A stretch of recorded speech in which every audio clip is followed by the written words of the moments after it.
नमः श्रीयतिराजाय विवेकानन्दसूरये सच्चित्सुखस्वरूपाय स्वामिने तापहारिणे। हमने 2 जुलाई 1895 में थाउजेंड आइलैंड पार्क में जो प्रवचन दिए थे, कुछ चुने हुए भक्तों को उसका हमने पाठ कर लिया है। और आज हम 3 जुलाई उसका पाठ हम पाठ करते हैं। Wednesday, July 3rd। Generally speaking, human religion begins with fear. The fear of Lord is the beginning of wisdom. But later comes the higher idea, perfect love casteth out fear. Traces of fear will remain with us until we get knowledge, know what God is. Christ, being man, had to see impurity and denounce it. But God, infinitely higher, does not see iniquity and it cannot be angry. Denunciation is never the highest. David's hands were smeared with blood. He could not build the temple. इसका हिंदी अनुवाद में संक्षेप में पढ़ देता हूँ। Generally speaking, उसको translate किया है, संक्षेप में कह सकते हैं। सामान्यतः एक जनरल प्रिंसिपल, एक कई बातें हैं, घटनाएं हैं, उसका एक निर्णय, निष्कर्ष निकाला गया है, उसको कहते हैं संक्षेप में या जनरली सामान्यतः कह सकते हैं कि भय से ही मनुष्य के धर्म का प्रारंभ होता है। ईश्वर भय ही ज्ञान का आरंभ है, किंतु बाद में उससे यह उच्चतर भाव आता है कि पूर्ण प्रेम के उदय होने पर भय दूर हो जाता है। जब तक हम ज्ञान लाभ नहीं करते, तब तक ईश्वर क्या है यह हम जान नहीं पाते। तब तक कुछ न कुछ भय रहेगा ही। इसके बाद कुछ दूसरी बात प्रारंभ होती है। यहाँ पर थोड़ा सा भय के संबंध में विचार कर लो। भय हम सब जानते हैं, फियर, भय।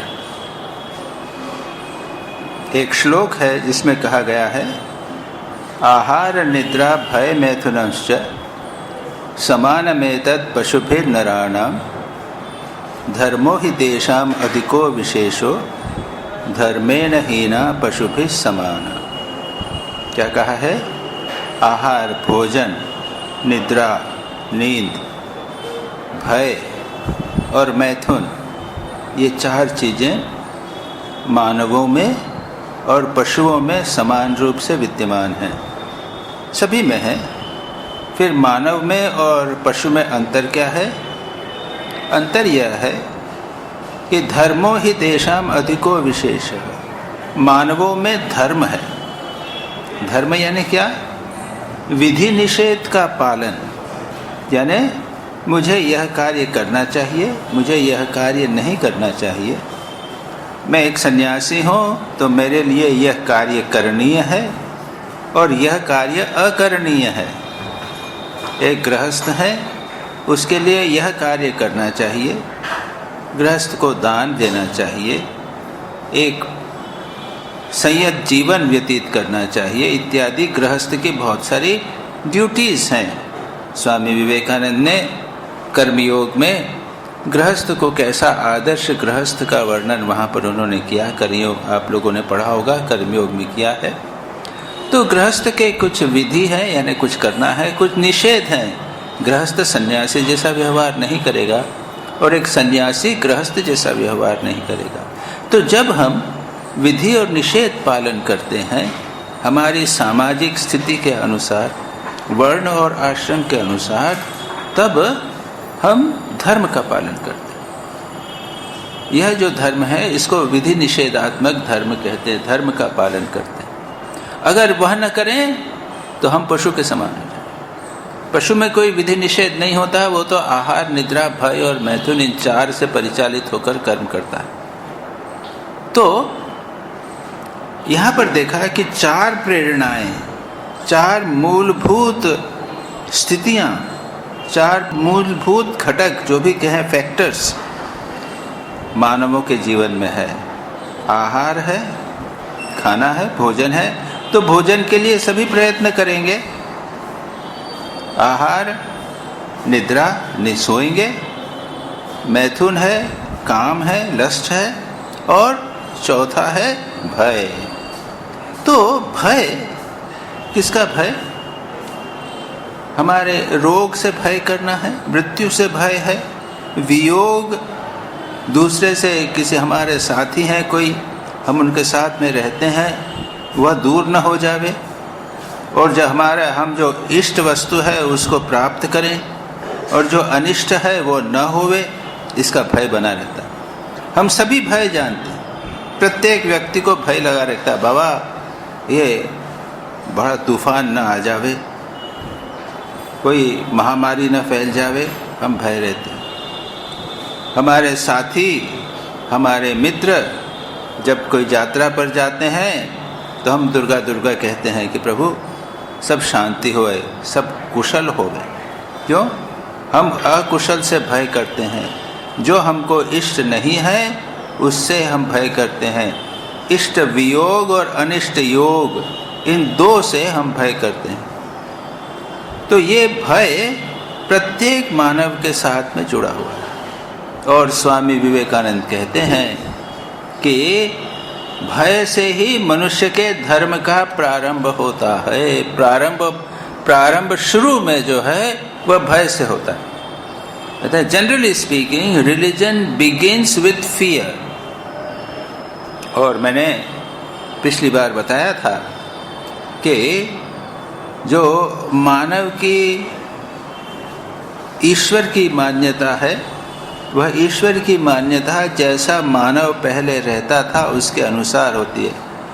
एक स्वामी जी कहते हैं अगर एक भैंस एक ईश्वर की कल्पना करे तो वो एक बहुत बड़ी भैंस की कल्पना करे। तो आदि मानव जो था वो लगभग पशुतुल्य था, जंगल में रहता था, हिंसा करता था और अपनी रक्षा इत्यादि करता था, लोगों से लड़ता था। तो उसने एक ईश्वर की कल्पना की, उसी तरह का भयानक ईश्वर की कल्पना, उससे बहुत बड़ा। क्यों? वह बाप रे भगवान ईश्वर ऐसा बड़ा होगा, वो दंड देता होगा, तो दंडदाता ईश्वर, न्याय करता ईश्वर, तो उससे भय होगा। इसलिए स्वामी विवेकानंद कहते हैं कि प्रारंभ, धर्म का प्रारंभ, ईश्वर की मान्यता का प्रारंभ, इसके मूल में होगा फियर, भय।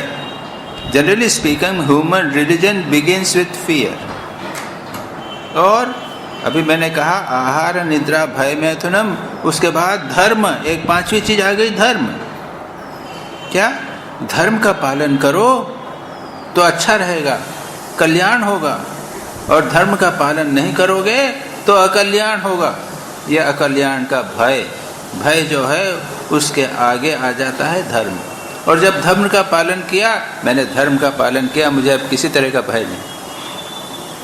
तात्पर्य यह है कि स्वामी विवेकानंद जो कह रहे हैं वह है कि भय से ही मनुष्य के धर्म का प्रारंभ होता है। इसके बाद में कहते हैं, इन्वर्टेड कॉमास में है, ये कहाँ से स्वामी जी ने कोट किया आप कह नहीं सकते, the fear of Lord is the beginning of wisdom. यहाँ पर एक चीज और जोड़ दी, ईश्वर भय ही ज्ञान का आरंभ है। जब तक मानव में ईश्वर का भय नहीं, तब तक मानव अज्ञानी, ये समझ लीजिए। तब तक मानव समझता है कि मैं ही सब कुछ करने वाला हूँ। उसके बाद में आया नहीं, एक ईश्वर है, वह दंडदाता ईश्वर है, जैसा आप करेंगे वैसा आपको फल देने वाला ईश्वर है, वह नियंता है, संसार का सब पालन करने वाला है। और हम देखते हैं सारा पुराण जो है इस बात से भरे हुए। असुरों की कल्पना है और देवताओं की कल्पना है, सज्जनों की कल्पना है, दुष्ट लोगों की कल्पना है, और उसके बाद में भगवान आते हैं और उनको दंड देते हैं। तो इसलिए हो गया, देखो ये अमुक राक्षस भगवान का भय नहीं करता था, उसको दंड मिला। उसने जीवन में बुराइयां की, उसको दंड मिला। बुराइयां मत करो, भगवान की कृपा हमें प्राप्त। तो इस प्रकार से प्रारंभ, या सच पूछा जाए स्वामी, हम तो यहाँ तक कहेंगे कि भय, ये भय धर्म और ज्ञान के आधार के रूप में बना है। उससे धर्म होता है और उसके बाद भगवान में विश्वास होता है, भगवान का भय होता है, उससे ज्ञान का प्रारंभ। यही ज्ञान है। ज्ञान यानी क्या? भगवान में श्रद्धा, एक प्रकार से कहा जाए, या वेदांत की दृष्टि से कहेंगे तो जगत असत्य है और ब्रह्म सत्य है, जीव और ब्रह्म एक है, ये हुआ वेदांत के अनुसार ज्ञान। यहाँ पर भक्ति की दृष्टि से, बिल्कुल प्रारंभ की दृष्टि से, मानव जाति के प्रारंभ की दृष्टि से कहा जा रहा है कि ईश्वर भय ही मानो ज्ञान का आरंभ है। The fear of God Lord is the beginning of wisdom, but later comes the higher idea, perfect love casteth out fear. किंतु इसके बाद उससे एक उच्चतर भाव आता है, वह है पूर्ण प्रेम के उदय होने पर भय दूर हो जाता है। बच्चा माँ से नहीं डरता, माँ की गोद में जाता है। माँ मारती है तो भी माँ की गोद में ही जाता है। मामा चिल्लाता है, माँ से चिपकता है। माँ गुस्से में आके मारती है तो भी वो मामा करके माँ को चिपकता ही रहता है। वो जानती है कि माँ मुझे प्यार करती है, वो भी माँ को प्यार करता है। मैंने कभी कुछ दिनों तक पहले सुना था कि पिताजी एक बच्चे को मार रहे थे, खूब मार रहे थे। तो बच्चे को कहा कि तू छोड़ के क्यों नहीं चला जाता है? तो आश्चर्य हो गया, वो मेरे पिताजी हैं। मार खा रहा है लेकिन जानता है कि ये मेरे पिताजी हैं, छोड़ने का तो प्रश्न ही नहीं उठता। माँ मारेगी तो क्या बच्चा कभी माँ छोड़कर जाता है? यहाँ प्रेम। तो उच्चतर आदर्श आता है जब भगवान को हम दंडदाता न समझकर भगवान को प्रेम दाता, हमें प्यार करने वाले, हम उनसे प्यार करते हैं, वो हमें को कुछ भी किसी भी प्रकार का दंड देवें, हमको नरक में डालें, तो भी हम आपको ही चाहते हैं और कुछ नहीं। प्रहलाद कहते हैं ना कि प्रभु मैं जन्म जन्मांतर तक नीची योनियों में जाऊं, नरक में जाऊं, लेकिन प्रभु आप में मेरा प्रेम बना रहे। इस प्रकार के प्रहलाद की भी प्रार्थनाएं हैं, ध्रुव की प्रार्थनाएं हैं, जितने भक्तों की प्रार्थना है वो कहते हैं कि प्रभु मैं आपको प्रेम कर सकूं, निरंतर आपका ध्यान रहे, आप उसके बाद में मुझे कितना भी कष्ट दे, मैं उसकी कोई। द्रौपदी ने एक बार युधिष्ठिर से कहा, कष्ट पा रहे हैं, वनवास में हैं, तो भगवान का रोज नाम ले रहे हैं, इतने कष्ट में भी नाम ले रहे हैं। द्रौपदी कहती है कि देखो तुम नाम ले रहे हो, भगवान ने तो हमें कितना कष्ट दिया, फिर भी तुम भगवान का नाम ले। युधिष्ठिर आश्चर्यचकित होकर, तो क्या कह रही हो तुम, ये क्या कह रही हो? अरे भगवान हमें कष्ट दें न कष्ट दें, उससे उनसे प्रेम करने से क्या संबंध है? उससे कोई संबंध नहीं। हमें जीवन में सुख मिले या दुख मिले, भगवान से तो हम प्रेम करेंगे ही, चाहे कुछ भी हो। दृष्टांत देते हुए कहते हैं, हिमालय पर्वत तो कितने सुंदर, कितने महान, अब इससे हमें कुछ मिलता है या न मिलता है, इससे क्या लेना देना? वो तो इतने सुंदर और महान है, उनसे तो प्रेम करना ही चाहिए। उसी प्रकार भगवान महान है, भगवान सुंदर हैं, उनसे हम प्रेम करेंगे, सुख मिले दुख मिले, उससे क्या लेना देना? तो यह है उच्चतर आदर्श होता है। स्वामी जी कहते हैं कि बाद में उससे यह उच्चतर भाव आता है कि पूर्ण प्रेम के उदय होने पर भय दूर हो जाता है। लेकिन भय की बात ये तो बाद में होता है, लेकिन सबसे पहले उपनिषदों और वेदों में भी हमको मिलता है। भयादस्य अग्निस्तपति भयास्तपति सूर्य भयाद इंद्रश्च वायुश्च मृत्युर्धावति पंचम।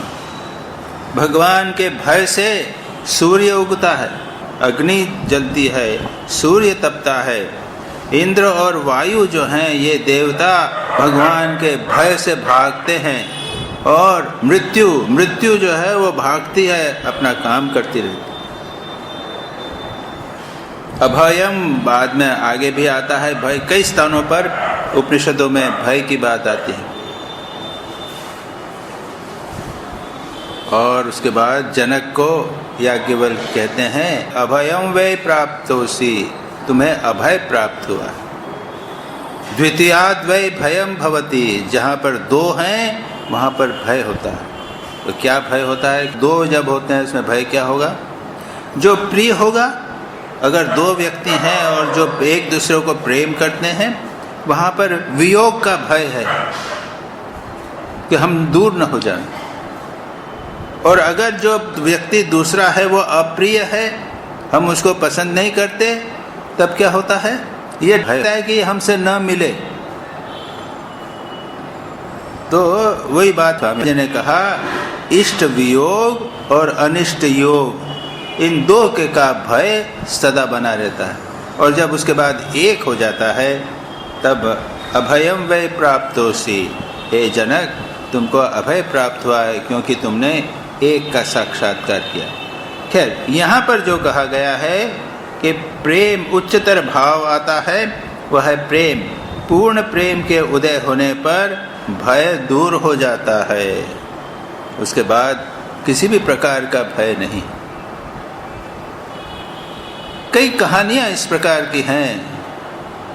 एक पति पत्नी साथ में रहते हैं और अचानक एक दिन पति ने एक पिस्तौल लेके पत्नी को दिखाया, तुमने कुछ किया तुम्हें मार डालूंगा। तो डरी नहीं कि तुम डरी नहीं कि नहीं, क्यों? मैं जानती हूँ तुम मुझे प्यार करते हो। जहाँ प्रेम आ गया वहाँ पे भय नहीं रह सकता। ये बात स्वामी विवेकानंद यहाँ पे कहते हैं। इसके बाद में traces of fear will remain with us until we get knowledge, know what God is। अब कहते हैं जब तक हम ज्ञान लाभ नहीं कर पाते, तब तक जब तक हम यह नहीं जानते कि ईश्वर क्या है, यह हम नहीं जान पाते, तब तक कुछ न कुछ भय रहेगा ही। ये बात स्वामी जी कहते हैं। प्रारंभ भय से होता है, दूसरी स्टेप है प्रेम की, और तीसरी स्टेप है ज्ञान। और ये कहा ना, यहाँ पे भी कहा था, पूर्ण प्रेम के उदय होने पर भय दूर हो जाता है। ईश्वर भय ही ज्ञान का आरंभ है, ये सब कहा। भय से प्रारंभ हुआ, उससे ज्ञान भी उत्पन्न होता है। और भय के आगे की एक स्टेप है जहाँ पर प्रेम होता है। और स्वामी जी आगे कहते हैं जब तक ईश्वर क्या है यह हम नहीं जान पाते, तब तक भय रहेगा। जिस समय हमने ईश्वर को जान लिया, आत्म साक्षात्कार ब्रह्म साक्षात्कार कर लिया, तब तक बना रहेगा भय बना। और अभी हमने जनक की बात कही, अभयम वै प्राप्तोसि, तुम्हारा भय चला गया है, तुम अभय को प्राप्त हुआ है। क्यों? तुमने ब्रह्म को जान लिया, ईश्वर को जान लिया। ईश्वर को जानना यानी साक्षात्कार, ईश्वर का साक्षात्कार करना, अपने स्वरूप को जानना, यह जानना कि ब्रह्म ही सर्वत्र विद्यमान है, मैं अमर आत्मा हूँ, मैं कभी मर नहीं सकता, मर नहीं सकती, तो फिर भय का प्रश्न कहाँ उठता? अमर आत्मा सच्चिदानंद मैं हूँ, मुझे मैं मर नहीं सकता, मैं मर नहीं सकती, सच्चिदानंद स्वरूप हूँ। यह जब पता चल जाए तो भय कहाँ रहेगा? वहाँ पर भय नहीं रह सकता। यह बात यहाँ पर वे कहते हैं। और जब तक यह नहीं होगा तब तक कुछ न कुछ भय रहेगा ही। जब तक हम यह नहीं जान लेंगे कि एक ही सत्ता सर्वत्र विद्यमान है, तब तक भय रहेगा ही। और द्वैत की दृष्टि से जब हम यह जान लें कि परमात्मा ही सब कुछ कर रहे हैं और वे मेरे प्रियतम हैं, प्राणों के प्राण हैं, मेरी माँ हैं, मेरे बाप हैं, तब उसमें भी भय चला जाएगा। मुझे क्या भय, मैं तो माँ की, जगदम्बा की गोद में हूँ, वे मेरी माँ है, तब मुझे क्या भय। जब तक नहीं जाता तब तक भय रहता। श्री रामकृष्ण को नरेंद्र कुछ कुछ कहा करते थे कि आपका दिमाग खराब हो गया है, आप उल्टी उल्टी बातें कर रहे हैं। श्री रामकृष्ण घबरा जाते थे और जाते थे माँ के पास, जाके बोलते थे कि नरेंद्र ऐसा कहता है, और माँ उनको कहती है कि अरे वो सब समझ जाएगा। श्री रामकृष्ण बच्चे जैसे प्रसन्न होकर वापस आ गए। तो बच्चे को भय नहीं है, वो जानता है कि मेरी माँ है, वो किसी प्रकार का भय नहीं, सब कुछ माँ दूर कर देगी। तो भक्ति की दृष्टि से ईश्वर जानने पर भय प्रथम चला जाता है, और ज्ञान की दृष्टि से तो सर्वत्र एक ही है, तो भय हो ही नहीं सकता। इसके बाद स्वामी जी दूसरी बात कहते हैं, Christ being man had to see impurity and denounce it, but God infinitely higher does not see iniquity and cannot be angry. Denunciation is never the highest. क्या कहते हैं? दूसरी बात है, ये पैराग्राफ एक ही है, और जैसा मैंने कहा मिस वॉल्डो ने जब लिखा होगा उस समय में तो रिकॉर्डर वगैरह तो थे नहीं, तो मिस वॉल्डो ने जैसा लिखा उसमें विचार जो हैं उनमें एक दूसरे से जुड़ गए हैं। एक के बाद एक जो ठीक ठीक विचार आता है वो विचार नहीं आता, बीच में कुछ गड़बड़ हो जाता। तो यहाँ पर कहते हैं ईसा मसीह मनुष्य थे, इसलिए वे जगत में अपवित्रता देख पाते थे और उसकी खूब निंदा भी कर गए हैं, किंतु ईश्वर अनंत गुना श्रेष्ठ हैं, वे जगत में कुछ भी अन्याय नहीं देख पाते, इसलिए उन्हें क्रोध करने का कोई कारण नहीं है।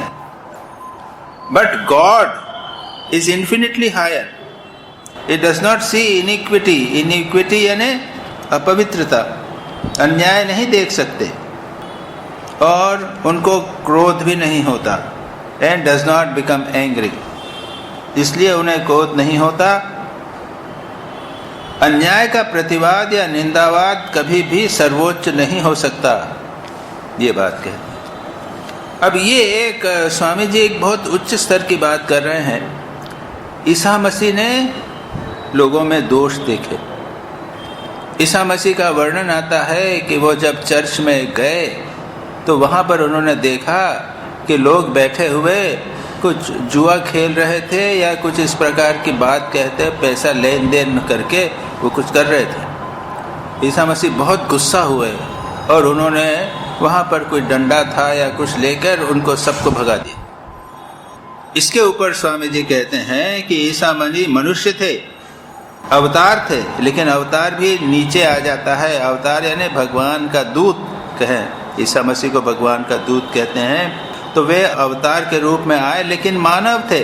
तो मानव की जो विषमताएं होती हैं, मानव की दुर्बलताएं, वो ईसा मसीह में आ गई, और इसलिए वे अपवित्रता देख पाते थे, बुराई देख पाते थे। इनिक्विटी का ट्रांसलेशन इन्होंने अपवित्र किया है, यानी सभी प्रकार की बुराइयां वो देख पाते थे और उनकी खूब निंदा भी करते थे। अगर आप बाइबल पढ़ेंगे तो इस प्रकार के कई ईसा मसीह के जो उपदेश हैं उसमें प्राप्त होगा कि ईसा मसीह लोगों को डांट रहे हैं, उसको मानो गाली जैसा दे रहे हैं कि ये इस प्रकार का होगा तो उनको ये बुरा होगा इत्यादि।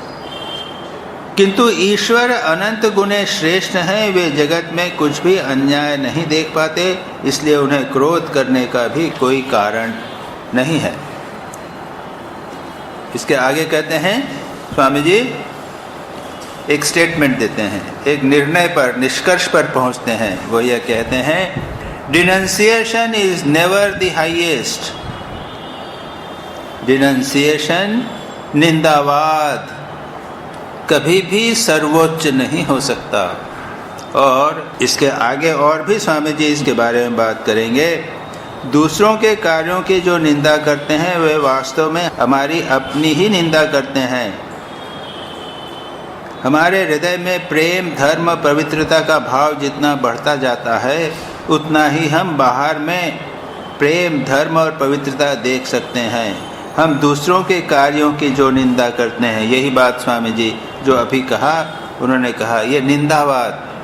माँ शारदा तो कहते हैं किसी के दोष मत देखो, और जहाँ कहीं भी हम निंदावाद करते हैं, डिनंसिएशन, बैठकर गाली देना, अरे मुसलमान लोग ऐसे हैं, ईसाई लोग ऐसे हैं, फलाने फलाने लोग इस प्रकार के हैं, बुरी बात, उनके दोष दिखाना, निंदा करना, ये कभी भी उच्चतर चीज़ नहीं हो सकती, ये स्वामी विवेकानंद कहते हैं। और उसके आगे ही आता है हमारे हृदय में, the more we grow in love and virtue and holiness, the more we see love and virtue and holiness outside. बड़ी सुंदर बात कहते हैं। All condemnation of others really condemns ourselves. ये बहुत महत्वपूर्ण बात है। We cannot see outside what we are not inside. मैं बीच बीच में पढ़ते हुए बता रहा हूँ आपको, हम दूसरों के कार्यों की जो निंदा करते हैं, वास्तव में वह हमारी अपनी ही निंदा है। ऐसे हम बाहर में उसे नहीं देख सकते। हम अगर बाहर दोष देख रहे हैं, हम अगर पाप देख रहे हैं, तो ये समझ लीजिए कि पाप मेरे भीतर है, बाहर नहीं। और दूसरी बात होती है, जब मैं दूसरे में किसी में पाप देखता हूँ, बुराई देखता हूँ, उतने क्षण के लिए मेरा मन बुराई से भर जाता है, उतने क्षण के लिए वो बुराई मुझ में आ जाती। माँ इसीलिए कहती हैं दोष मत देखो। पर मज़ेदार बात यह है कि माँ कभी दोष देख ही नहीं सकती थी। जब अमजद, किसी ने कहा कि हम जानते हैं कि अमजद ये डाकू है, तो माँ ने कहा कि कौन अच्छा है कौन बुरा है मैं अच्छी तरह जानती हूँ। उन्होंने नलिनी को चुप कर दिया। माँ कभी भी किसी के दोष नहीं देख पाती थी। क्यों? उनमें दोष नहीं था। बच्चा दोष नहीं देख पाता। बच्चे के सामने अगर कोई आकर चोरी करे तो वो नहीं समझेगा कि क्या है, वो यही कहेगा चोर अंकल आए थे। वो भी चोर अंकल ही हैं उसके, और बुराई क्या है, चोरी क्या है, वो कुछ नहीं समझता, क्योंकि उसे नहीं जानता कि उसके चोरी क्या है, वो नहीं समझता उसके भीतर चोरी नहीं है। तो ये बात बहुत महत्वपूर्ण बात है। और जब कभी स्वामी जी अन्यत्र भी कहते हैं, जब कभी हम यह सोचें, हमारे मन में यही कहीं पे है, आगे क्या जो भी होगा हम देखेंगे उसको। स्वामी जी कहते हैं कि अगर आप किसी में दोष देखते हो तो अपने से पूछो कि मुझे दोष क्यों दिख रहा है। तो दोष मुझ में है जो मुझे दोष देख रहे हैं। अभी भी मुझ में इतनी बुराई है कि मैं दूसरे में दोष देख पा रहा हूँ। ये बात बहुत ही महत्वपूर्ण बात। हम सारे जीवन अपने जीवन को दूषित कर रहे हैं दूसरे तरफ दोष देख कर। तो ये बात यहाँ पर स्वामी जी कहते हैं, हम इसको आगे पढ़ते हैं। The more we grow in love and virtue and holiness, the more we see love, virtue and holiness outside. क्या कहा है? हमारे हृदय में प्रेम, वर्च्यू एंड होलीनेस, वर्च्यू को उन्होंने धर्म कहा, लेकिन प्रेम, सद्गुण और पवित्रता, ये जितना हम में बढ़ेगा उतना ही हम बाहर में प्रेम, धर्म और पवित्रता देख सकेंगे। प्रेम की चर्चा हो चुकी, हम सब समझते हैं। धर्म, सद्गुण हमारे जीवन में, वर्च्यू, जितना भी धर्म या सद्गुण हमारे जीवन में बढ़ेंगे, जितना हम सत आचरण करेंगे, सत्य, अहिंसा, ब्रह्मचर्य, अस्तेय, अपरिग्रह इत्यादि का आचरण करेंगे, उतना ही हम बाहर भी वो देखेंगे। दूसरा, जितने हम पवित्र होते जाएंगे उतनी हमें पवित्रता बाहर दिखाई देगी।